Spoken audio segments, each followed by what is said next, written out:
এই সিরিয়ার রাজধানী তৎকালীন সময় ছিল দামেস্ক। এই দামেস্কের পুরো এলাকার গভর্নর ছিলেন আবু ওবাইদা ইবনুল জাররাহ রাদিয়াল্লাহু তাআলা আনহু। তিনি এত বিশাল বড় রাষ্ট্রের গভর্নর হবার পরেও, মুখ্যমন্ত্রী হবার পরেও ওনার অবস্থা ছিল তিনি দুনিয়া বিমুখ ছিলেন, আখিরাত মুখী ছিলেন। আখিরাতের জান্নাতের বাড়ির জন্য তিনি পাগল ছিলেন, দুনিয়ার বাড়ির বেলায় তিনি উদাসীন ছিলেন। দুনিয়ার জন্য তিনি পাগলামি করেন নাই। মেরে মুখতারাম ভাই, দোস্ত বুজুর্গ, হযরত ওমর রাদিয়াল্লাহু তাআলা আনহু তিনি চিন্তা করলেন এই দেশটা তো বড় উন্নত দেশ, অনেক চিজ আসবাবে ভরপুর, টাকা পয়সা বড় উন্নত লেভেলের, ওই দেশের মানুষের হাতে টাকা পয়সা বেশি, উন্নত দেশ। না জানে আবু ওবাইদা ইবনুল জাররাহর অবস্থা কি, তার বাড়িটা জানি কেমন। তিনি চিন্তা করলেন ওই আবু ওবাইদা ইবনুল জাররাহ কোন অবস্থায় তার বাড়ি আছে এটা আমি দেখতে চাই। তখন হযরত ওমর রাদিয়াল্লাহু তাআলা আনহু প্রস্তাব দিলেন, ও ভাই, আপনারা কি বয়ান বুঝেন? ও ভাই আবু ওবাইদা ইবনুল জাররাহ, আবু ওবাইদা, আমি আপনার বাড়িটা একটু দেখতে চাই।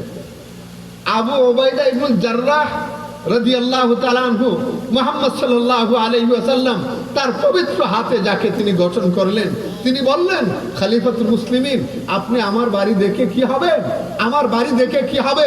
আপনি যদি আমার বাড়ি দেখেন না, তাহলে আপনার চোখ দিয়া পানি বের হওয়া ছাড়া বিকল্প কোনো পথ থাকবে না। দেখবেন অনেক মানুষ অনেক উপরে ফিটফাট, ভিতরে সদরঘাট, বাকপটু, কথায় একবারে 1 নম্বর, কাজে কর্মে 3 নম্বর। কথা কয় না কে? এমন মানুষ দুনিয়াতে বহু আছে। হযরত ওমর বললেন, মিয়া ঠিক আছে, আপনি একজন গভর্নর, আপনার বাড়ির অবস্থা আমি একটু দেখতে চাই। হযরত ওমর বললেন, আচ্ছা, আমার চোখের পানি ছেড়ে দেওয়া ছাড়া বিকল্প কোনো পথ নাই, তারপরে আপনার বাড়ি আমি দেখতে চাই। হযরত আবু ওবাইদা ইবনুল জাররাহ রাদিয়াল্লাহু তাআলা আনহু তিনি বললেন, ঠিক আছে খলিফাতুল মুসলিমিন, চলেন, আপনি আমার বাড়ির দিকে চলেন। হযরত ওমর রাদিয়াল্লাহু তাআলা আনহু মদিনা থেকে সফর করে সিরিয়ায় আসলেন। আবু ওবাইদা ইবনুল জাররাহ রাদিয়াল্লাহু তাআলা আনহু রাহবরি করে সামনে সামনে তিনি চলছেন, পিছনে পিছনে খলিফাতুল মুসলিমিন, ইসলামী খিলাফতের 2 নম্বর খলিফা হযরত ওমর রাদিয়াল্লাহু তাআলা আনহু পিছনে পিছনে চলতেছেন। মেরে মুহতারাম ভাই, দোস্ত বুজুর্গ, চলতে চলতে দামেস্কের শহরে গেলেন। হযরত ওমর রাদিয়াল্লাহু তাআলা আনহু মনে করলেন, আরে মিয়া, আমাদের দেশের মানুষ একটু টাকা হইলে, ক্ষমতা হইলে বাড়ি গড়ে তুলে ঢাকা। একটু সাধারণ গ্রামের মানুষ টাকা পয়সা বেশি হইলে কলমাকান্দা বাসা করে। কি গো, কলমাকান্দা বাসা করে, মনে করে আপনার বাড়ি বাসা কলমাকান্দা।